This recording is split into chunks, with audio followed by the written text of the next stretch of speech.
السلام عليكم ورحمة الله تعالى وبركاته. بسم الله والحمد لله. اللهم صل على سيدنا محمد وعلى آل سيدنا ومولانا محمد. ഏറെ ബഹുമാനാദരവുകൾ നിറഞ്ഞ കാരണവന്മാരെ, സ്നേഹമുള്ള സഹോദരങ്ങളെ, അല്ലാഹു സുബ്ഹാനഹു വ തആല അവന്റെ സ്വാലിഹീങ്ങളായ അടിമകളിൽ നമ്മെ എല്ലാവരെയും ഉൾപ്പെടുത്തി തരട്ടെ. നമ്മിൽ നിന്ന് മരിച്ചുപോയ എല്ലാ മുഅ്മിനീങ്ങളുടെയും ഖബറിടം അല്ലാഹു തആല സ്വർഗമാക്കി കൊടുക്കട്ടെ. നമ്മുടെയും ബന്ധപ്പെട്ടവരുടെയും എല്ലാവിധ രോഗങ്ങൾക്കും അല്ലാഹു പൂർണ്ണ ശിഫാ നൽകി അനുഗ്രഹിക്കട്ടെ. ആരോഗ്യമുള്ള ദീർഘായുസ് അല്ലാഹു നമുക്കൊക്കെ നൽകി അനുഗ്രഹിക്കട്ടെ. ആമീൻ യാ റബ്ബൽ ആലമീൻ. മുഅ്മിനീങ്ങളെ,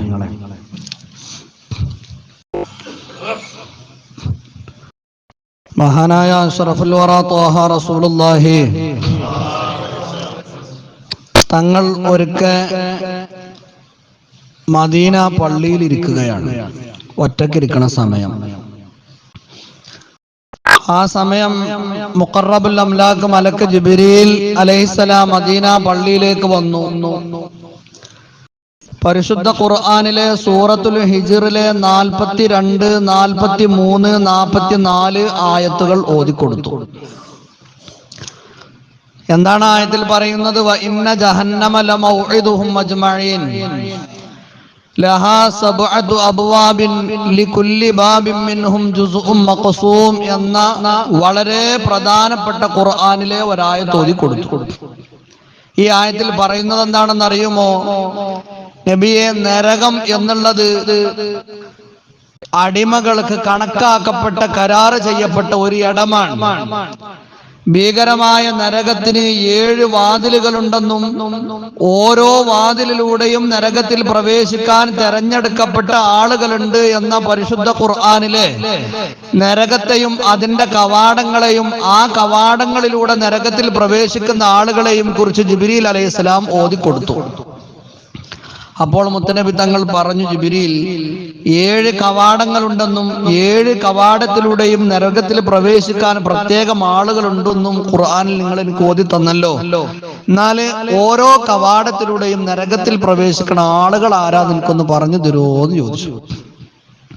അപ്പൊ ജിബ്രീൽ അലൈഹിസ്സലാം അങ്ങനെ പറഞ്ഞു കൊടുത്തു, നബിയെ, 1ാമത്തെ കവാടത്തിലൂടെ പ്രവേശിക്കാനുള്ളത് ഈ വിഭാഗം ആളുകളാണ്. 2ാമത്തെ കവാടത്തിലൂടെ പ്രവേശിക്കാനുള്ളത് ഈ വിഭാഗം ആളുകളാണ്. ഇങ്ങനെ 6 കവാടങ്ങളിലൂടെ നരകത്തിൽ പ്രവേശിക്കുന്ന ആളുകളുടെയും ആ വിഭാഗങ്ങളെയും ജിബ്രീൽ അലൈഹിസ്സലാം പറഞ്ഞു കൊടുത്തു. 7ാമത്തെ വിഭാഗത്തെ ജിബ്രീൽ പറഞ്ഞു കൊടുത്തില്ല. ثم امسك جبريل حياء من رسول الله صلى الله عليه وسلم. ഈ 7ാമത്തെ കവാടത്തിലൂടെ നരകത്തിൽ പ്രവേശിക്കുന്ന ആളുകൾ ആരാണെന്ന് പറഞ്ഞു കൊടുക്കാൻ മലക്കിന് ലജ്ജ. കാരണം അത് പറഞ്ഞാൽ അത് ഉൾക്കൊള്ളാൻ മുത്തുനബി തങ്ങൾക്ക് കഴിയൂല എന്ന് ജിബ്രീലിനെ അറിയാം. അതുകൊണ്ട് പറഞ്ഞു കൊടുത്തില്ല. അപ്പോഴും പറഞ്ഞു, അല്ല ജിബ്രീൽ, നിങ്ങളത് പറഞ്ഞു തരീ എന്ന് പറഞ്ഞു. അപ്പോൾ ജിബ്രീൽ അലൈഹിസ്സലാം പറഞ്ഞു കൊടുത്തു, നബിയേ, 7ാമത്തെ കവാടത്തിലൂടെ നരകത്തിൽ പ്രവേശിക്കുന്നത് അഹ്ലുൽ കബായിരി മിൻ ഉമ്മത്തിക,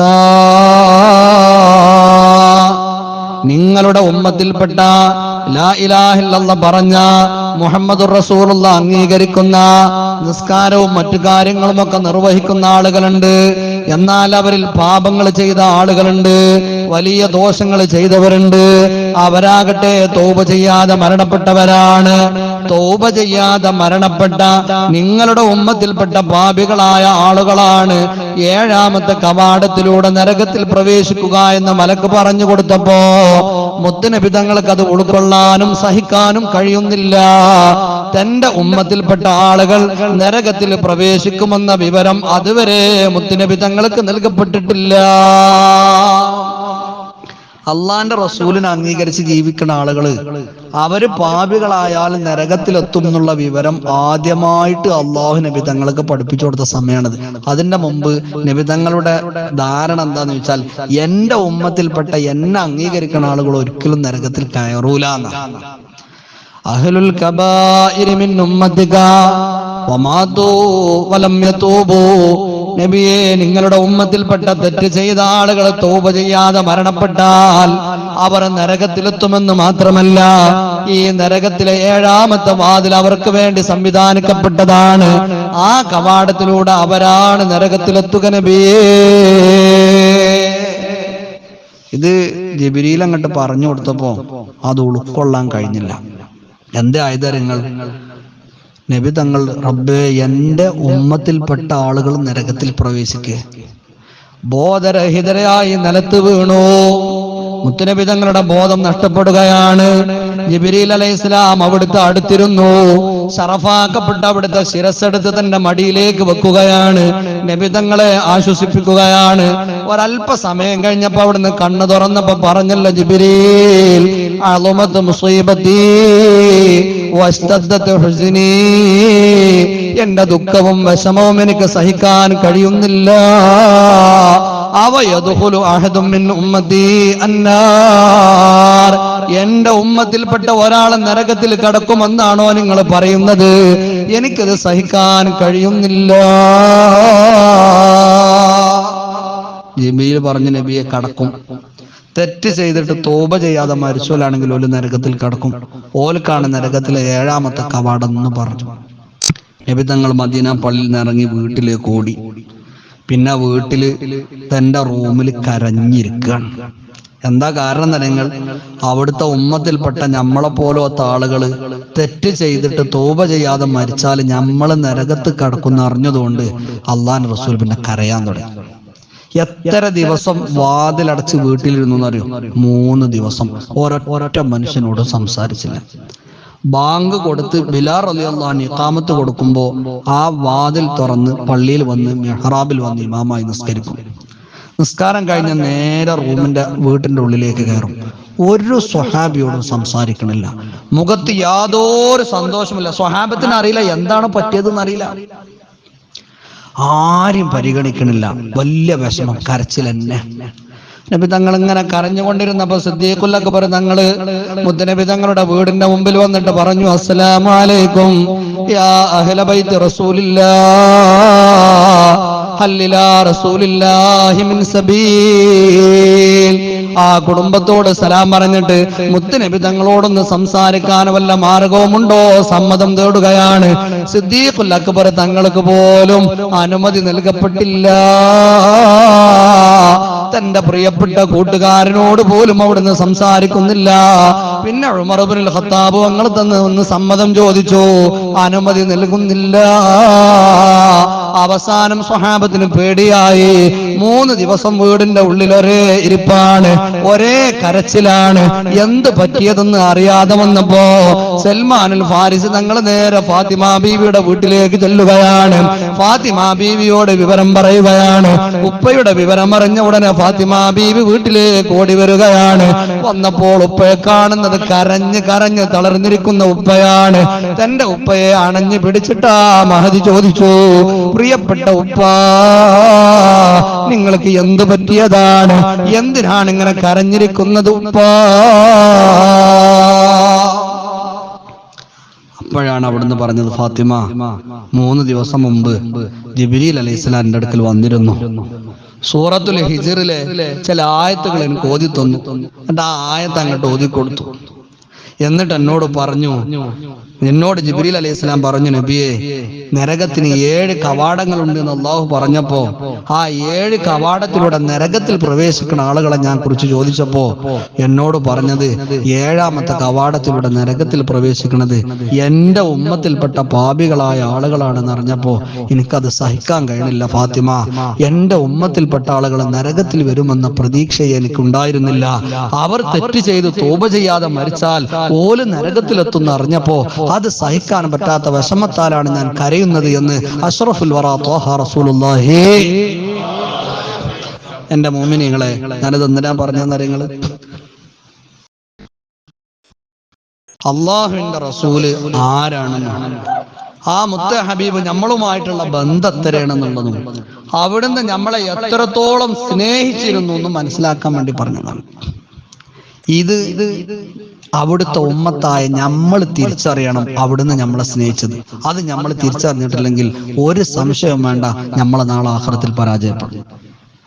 പരിശുദ്ധ ഖുർആനിൽ ഒരു ഭാഗത്ത് അള്ളാഹു പറഞ്ഞു നോക്കൂ, അന്നബിയ്യു ഔലാ ബിൽ മുഅ്മിനീന മിൻ അൻഫുസിഹിം. ഈ വാക്കിന്റെ ഗൗരവത്തിലെന്നറിയോ എന്താ അള്ളാഹു പറയണത്? അന്നബിയ്യു, ഇതാ നിങ്ങളിലേക്ക് നൽകപ്പെട്ട എന്റെ ഈ പ്രവാചകരാകുന്നത് ഔലാ ബിൽ മുഅ്മിനീന, മുഅ്മിനീങ്ങളോട് ഏറ്റവും കൂടുതൽ ബന്ധപ്പെട്ടവരാണ്, മിൻ അൻഫുസിഹിം, അവരുടെ സ്വന്തം ശരീരത്തെക്കാളും. ഇത് പരിശുദ്ധ ഖുർആനിൽ ആയതാണ്. ഒരു മുഅ്മിനായ മനുഷ്യനെ സംബന്ധിച്ചിടത്തോളം അവനുമായി അവന്റെ സ്വന്തം ശരീരത്തെക്കാളേറെ നമ്മളോട് ബന്ധപ്പെട്ടത് നമ്മുടെ പ്രിയപ്പെട്ട നേതാവ് അഷ്റഫുൽ വറാ ത്വാഹ റസൂലുള്ളാഹി. ഇത് അല്ലാഹു വെറുതെ പറഞ്ഞതല്ല. ഒരു മുഅ്മിനായ മനുഷ്യന്, മുഅ്മിനീങ്ങളെ, ഈ മജ്ലിസിലേക്ക് നമ്മൾ ഓരോരുത്തർക്കും നമുക്ക് ഏറ്റവും ബന്ധപ്പെട്ടത് നമ്മുടെ ഉമ്മയല്ല, നമ്മുടെ ബാപ്പയല്ല, നമ്മുടെ ഭാര്യയല്ല, നമ്മുടെ മക്കളല്ല, നാമുമായി ബന്ധപ്പെട്ട ആരുമല്ല. അവരൊക്കെ 2ഉം 3ഉം 4ഉം സ്ഥാനങ്ങളിലേക്ക് അങ്ങോട്ട് പോകും. ഒരു മുഅ്മിനായ മനുഷ്യനോട് ഈ ദുനിയാവിൽ ഏറ്റവും ബന്ധപ്പെട്ടത് ആരാ? അവൻ ഏറ്റവും കൂടുതൽ ബന്ധപ്പെടേണ്ടത് ആരോടാണ്? അഷ്റഫുൽ വറാ ത്വാഹ റസൂലുള്ളാഹി. എന്തുകൊണ്ട്? ഇത് അള്ളാഹു വെറുതെ പറഞ്ഞതല്ല.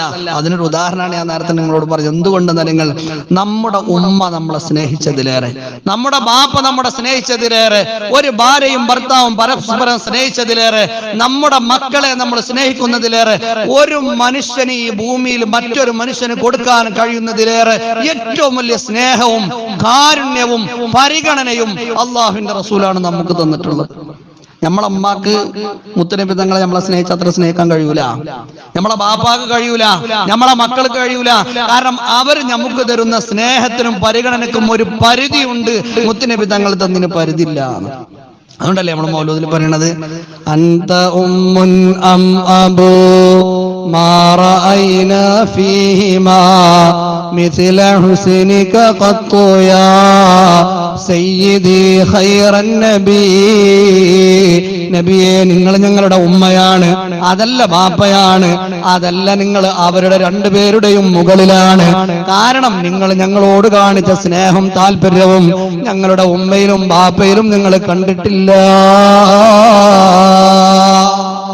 നമ്മളെ അമ്മാക്കും ബാപ്പാക്കും ഒന്നും അതിന് കഴിയും. കാരണം എന്താ പറയുക, ഉമ്മയും ബാപ്പയൊക്കെ നമ്മളെ സ്നേഹിക്കുന്നതിന് ഒരു പരിധി ഉണ്ട്. ഒരു ചില പ്രത്യേകമായ നിമിഷങ്ങളിൽ അവർ നമ്മളെ കൈവിടുന്ന സന്ദർഭമുണ്ട്. ആ സമയത്ത് പോലും അള്ളാഹുവിന്റെ റസൂൽ നമ്മളെ കൈവിടൂല. ഒരു മുഅ്മിനായ മനുഷ്യനെ ദുനിയാവിൽ ഏറ്റവും ബന്ധപ്പെട്ടതാകേണ്ടത് നമ്മുടെ പ്രിയപ്പെട്ട നേതാവ് ത്വാഹ റസൂലുള്ളാഹി സ്വല്ലല്ലാഹു അലൈഹി വസല്ലം. അപ്പോഴേ നമ്മൾ മുഅ്മിനാകുള്ളൂ. കാരണം ഒരാൾ മുഅ്മിനാകാൻ ലാ ഇലാഹ ഇല്ലല്ലാഹ് എന്ന് മാത്രം പറഞ്ഞാൽ പോരല്ലോ. ഒരാൾ അള്ളാഹുവിനെ ഞാൻ അംഗീകരിച്ച് കിടന്ന് 1000 വട്ടം വിളിച്ചു പറഞ്ഞാലും മുത്തുനബി തങ്ങളെ റസൂലായി അംഗീകരിക്കാതെ ഒരാൾ എങ്ങനെ മുസ്ലിം ആകണം? നോക്കൂ നിങ്ങൾ, നമ്മുടെ ബാപ്പാക്കും ഉമ്മാക്കൊക്കെ ദുനിയാവിൽ വെച്ച് നമുക്ക് എന്തെങ്കിലുമൊക്കെ ചിലപ്പോൾ ചില കാര്യങ്ങളൊക്കെ ചെയ്തു തരാൻ കഴിയും. ഈ മുത്തു ഹബീബ് ഉമ്മത്തായ നമ്മളെ ഓർത്ത് എത്ര രാവും പകലും കരഞ്ഞിരുന്നിട്ടുണ്ട് നിങ്ങൾ. അപ്പൊ നോക്കൂ നിങ്ങൾ, നമ്മൾ തെറ്റ് ചെയ്ത ആളുകളെ നരകത്തിൽ കടക്കുന്നു. ആ ഹബീബ് ഓർക്കപ്പോ 3 ദിവസമല്ലേ പെരന്റെ ഉള്ളിൽ കരഞ്ഞിരുന്നത്. മഹ്ശറിൽ വന്നാലോ? മഹ്ശറിലൊന്നും വന്നാൽ പിന്നെ നമ്മളെ ബാപ്പാർക്കും ഉമ്മാർക്കും ഒന്നും ചെയ്യാൻ കഴിയൂല എന്ന് മാത്രമല്ല ചെയ്യൂല. പരിശുദ്ധ ഖുർആൻ മഹ്ശറെ പറ്റി പറഞ്ഞു തന്നെ, ഉമ്മയും ബാപ്പയും ഭാര്യയും മക്കളും ഒക്കെ ഓടിപ്പോകും ഒരു മനുഷ്യനെ കണ്ടാൽ. എന്തുകൊണ്ട്? ഓരോരുത്തർക്ക് സ്വന്തം കാര്യമൊക്കെ നഫ്സി നഫ്സി, എന്റെ ശരീരമേ എന്നല്ലാത്തൊരു ചിന്ത മഹ്ശറിലുണ്ട്. അവിടെ മുത്തുനബി തങ്ങൾ നോക്കാൻ നിങ്ങൾ ഉമ്മത്തിന് വേണ്ടി ഇങ്ങോട്ട് മാറി നിൽക്കുകയാണ്. തന്റെ ഉമ്മത്ത് രക്ഷപ്പെടണം എന്നുള്ള ആരെ ഉമ്മത്ത്? നമ്മളെ പോലുള്ള ആളുകളെ, നമ്മളല്ലേ മുത്തുനബി തങ്ങളെ ഉമ്മത്ത്. അള്ളാഹുവിന്റെ റസൂലൊക്കെ സ്വർഗത്തിൽ വിശ്രമിക്കുന്ന സമയമാണ്. وهو في ذرية بيضاء في خيمة من ذرية بيضاء. നല്ല വെളുത്ത മുത്തുകളാൽ മാണിക്യത്താൽ നിർമ്മിക്കപ്പെട്ട ഒരു ഖൈമ, ഒരു കൊട്ടാരത്തിൽ നബി തങ്ങൾ വിശ്രമിക്കുന്ന ഒരു സമയം.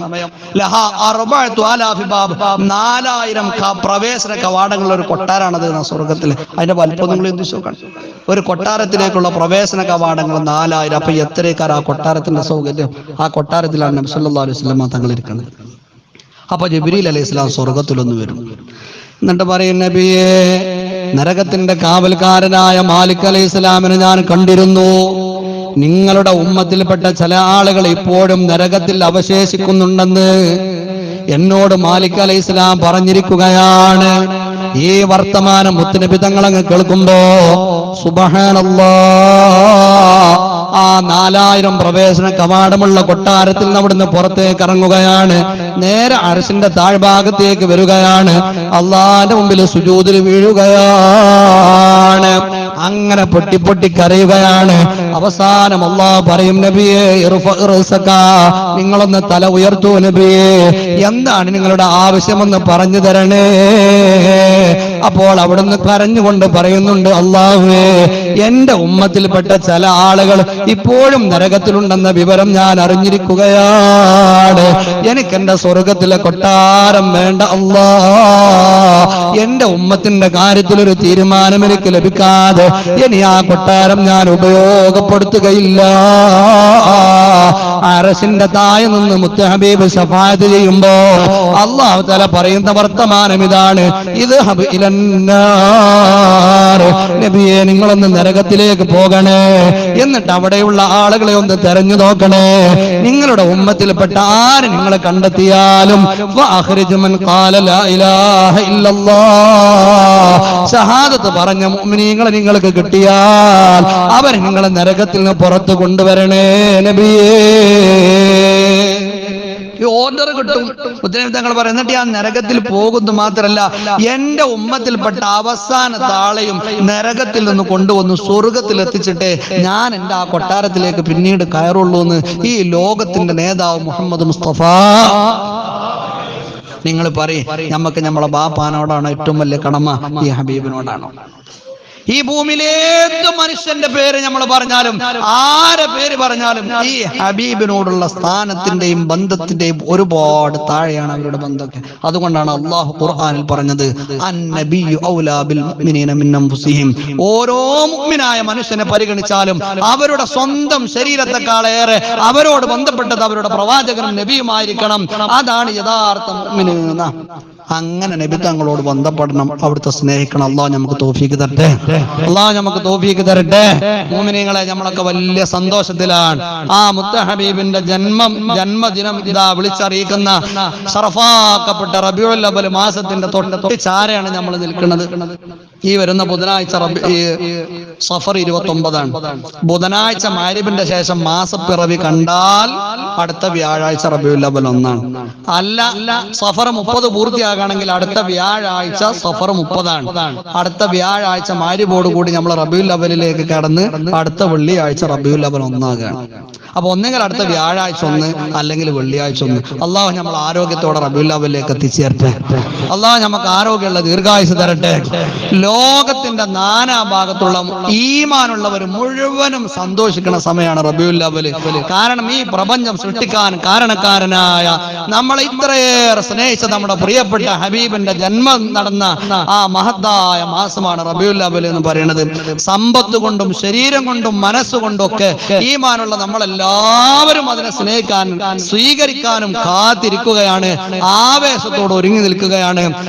എത്ര സന്തോഷത്തോടെയും സ്നേഹത്തോടെയും റാഹത്തോടെയും നമുക്ക് റബീഉൽ അവ്വലിനെ സ്വീകരിക്കാൻ പറ്റുമോ അതുപോലെ നമ്മളൊക്കെ സ്വീകരിക്കണം. അള്ളാഹു നമുക്ക് അതിന് തൗഫീഖ് തരട്ടെ. അള്ളാഹു തൗഫീഖ് തരട്ടെ. മുത്ത് ഹബീബിനോടുള്ള സ്നേഹം കൊണ്ട് പള്ളികൾ അലങ്കരിക്കും, മദ്രസകൾ അലങ്കരിക്കും, നമ്മുടെ സ്ഥാപനങ്ങൾ അലങ്കരിക്കും, വീടുകൾ അലങ്കരിക്കും, അവിടുത്തെ മദ്ഹുകൾ പാടും, പറയും, മൗലിദോതും, റാലികൾ നടത്തും, നേർച്ചകൾ നടത്തും, എല്ലാ കാര്യങ്ങളും നടത്തും. അതിനൊരു കണക്കൊന്നുമില്ല. ഇതൊക്കെ ചെയ്യണത് ഒറ്റ ലക്ഷ്യമുള്ളൂ, അവിടുത്തോടുള്ള സ്നേഹം പ്രകടമാക്കാം. അതിന് എന്തൊക്കെ നമുക്ക് ചെയ്യാൻ പറ്റുമോ ആ കാര്യങ്ങളൊക്കെ നമ്മൾ ചെയ്യും. അതൊക്കെ നമ്മൾ ചെയ്യുന്ന ആളുകളാണ്. ഇൻഷാ അല്ലാഹ് അടുത്ത വ്യാഴാഴ്ച റബീഉൽ അവ്വൽ 1 അല്ലെങ്കിൽ വെള്ളിയാഴ്ച എന്തായാലും 1. റബീഉൽ അവ്വലുമായി ബന്ധപ്പെട്ട് കഴിഞ്ഞ വർഷങ്ങളിലൊക്കെ ആ മുത്ത് ഹബീബിന്റെ ജന്മദിനം എത്ര സന്തോഷത്തോടെയാണ് നമ്മൾ കൊണ്ടാടിയതെങ്കിൽ അതിലേറെ സന്തോഷത്തോടെ ഈ റബീഉൽ അവ്വൽ നമ്മളൊക്കെ ആഘോഷിക്കണം. ആ ജന്മദിനത്തിൽ നമ്മൾ സന്തോഷിക്കുകയും വേണം. അതിനുവേണ്ട എല്ലാ കാര്യങ്ങളും എല്ലാവരും ചെയ്യണം. അല്ലാഹു തആല നമുക്ക് അതിന് തൗഫീഖ് തരട്ടെ. അല്ലാഹു തൗഫീഖ് തരട്ടെ. എല്ലാവരും മൗലിദ് ഓതണം. ഇൻഷാ അല്ലാഹ് ഞാൻ അതിനെ കുറിച്ചൊക്കെ നമുക്ക് അടുത്ത വെള്ളിയാഴ്ചകൾ സംസാരിക്കാം. ഒന്ന് പറയാനുള്ളത്, അടുത്ത വ്യാഴാഴ്ച മുതൽ ഇൻഷാ അല്ലാഹ് ഇശാവിന്റെ ശേഷം നമ്മളെ പള്ളിയിൽ മൗലിദ് തുടങ്ങും. നമ്മൾ നമ്മളെ പള്ളിയിൽ റബീഉൽ അവ്വൽ 1 തുടങ്ങിയ റബീഉൽ ആഖിറിന് 11 41 ദിവസം മൗലൂദ് ഓതിയിട്ടാണ് നിർത്താറുള്ളത്. കുറെ ആളുകൾ അതിലെല്ലാ നിലക്കും സഹകരിക്കുന്ന ആളുകളുണ്ട്. അപ്പൊ ഈ വർഷവും കഴിഞ്ഞ വർഷത്തെക്കാളേറെ ഉപരി നല്ല കൽബറിഞ്ഞ സ്നേഹത്തോടെ സന്തോഷത്തോടെ ആത്മാർത്ഥത്തോടെ എല്ലാവരും സഹകരിക്കണം. പറ്റുന്ന ആളുകളൊക്കെ അടുത്ത വ്യാഴാഴ്ച മുതൽ ഇശാ ബാങ്ക് കൊടുക്കുമ്പോൾ പള്ളിയേക്ക് വരിക. ബാങ്ക് കൊടുത്ത ഉടനെ 2 റക്അത്ത് സുന്നത്ത് നിസ്കരിക്കാൻ ഹദ്ദാദ് തുടങ്ങാം. ഹദ്ദാദിന്റെ ദുആന്റെ അവിടെ എത്തുമ്പോൾ ഇൻഷാ അല്ലാഹ് ഒരു ഹദീസ് മൗലിദ് ഓതിയിട്ട് നമ്മൾ ഒരുമിച്ച് ദുആർന്നുകൊണ്ട് ജമാഅത്ത് കഴിഞ്ഞിട്ട് പിരിയാം. അല്ലാഹ് നമുക്ക് അതിന് തൗഫീഖ് തരട്ടെ. 41 ദിവസം മൗലിദിന് നമുക്ക് ചീരിനി കൊടുക്കണം. എല്ലാ കൊല്ലം നമ്മൾ ചീരിനി കൊടുക്കുക. കഴിഞ്ഞ കൊല്ലം നമ്മൾ ചീരിനി കൊടുത്തിരുന്നു. അപ്പൊ എന്താകണമെന്നറിയാം, ഒരു ദിവസത്തെ ചീരിനിക്ക് 500-600 റുപ്യൊക്കെ വരുള്ളൂ. നമ്മളിപ്പോ ഈ ജുമാക്ക് വന്ന ആളുകളൊക്കെ പാടെ കരുതുകയാണെങ്കിൽ നമുക്ക് ഒരു 150 ദിവസം ചീരിനി കൊടുത്താലും എന്തേ കാരം ബാക്കിയേക്കാരം. പക്ഷെ അതൊക്കെ നമ്മൾ പറഞ്ഞാൽ എന്ത്, കഴിഞ്ഞ കൊല്ലം ചീരിനിക്ക് നിങ്ങളോട് പറഞ്ഞ നല്ല ഓർമ്മ ഉണ്ട്. ഒരാഴ്ച ചീരിനിക്ക് പറഞ്ഞിട്ട് ഒരാഴ്ച ചീരിനിക്ക് എല്ലാ പൈസ കിട്ടിയില്ല. പിന്നെ പിറ്റത്തെ ആഴ്ച നമ്മൾ പിന്നെ ഞാൻ പറഞ്ഞു നിങ്ങളോട് ഇങ്ങനെയൊക്കെയാണ് നിങ്ങൾ ചീരിനി കൊടുത്താൽ പറഞ്ഞിട്ടാണ് പിന്നെ നിങ്ങൾ കൊടുത്തത്. നിങ്ങൾ കൊടുക്കണ്ടെന്ന് കരുതിയിട്ടല്ല, ഇൻഷാ അല്ലാഹ് നമുക്ക് കൊടുക്കാലോ, സമയമുണ്ടല്ലോ എന്നുള്ള ധാരണയാണ്. അങ്ങനെ ആരും മാറ്റി വെക്കരുത്. നിങ്ങളൊന്ന് ജുമാഞ്ഞ് പോകുമ്പോ തന്നെ ഒരു ദിവസം ചീനിക്കിന്റെ പേര് എഴുതി അറിഞ്ഞുകൊണ്ട് പറ്റണോലൊക്കെ അതിൽ പങ്കാളികളാണ്. പറ്റുന്ന ആളുകളൊക്കെ മൗലിദിന് കൂട്ടണം. ഈ ചിലോല് വീട്ടിൽ നിന്ന് ചിലോല് ചീര ഉണ്ടാക്കി കൊണ്ടുവരും, പായസം ഉണ്ടാക്കി കൊണ്ടുവരുന്നുണ്ട്, മറ്റേ പലഹാരങ്ങൾ ഉണ്ടാക്കി കൊണ്ടുവരും, ചായയും കടിയും കൊണ്ടുവരുന്നവരുണ്ട്. അത് അങ്ങനെ കൊണ്ടുവരാൻ പറ്റുമല്ലോ, അങ്ങനെ കൊണ്ടുവരും. അന്ന് നമ്മൾ അൻവരിസ്ഥാനോട് ചോദിച്ചിട്ട് ആരെങ്കിലും ചീനുണ്ടോ എന്ന് ഞാൻ കൊണ്ടുവരട്ടോ എന്ന് പറഞ്ഞാണ്ട് ആ മുത്ത ഹബീബിന്റെ ജന്മദിനത്തിൽ എല്ലാവരും കൂടണം. അല്ലാഹ് നമുക്ക് തൗഫീഖ്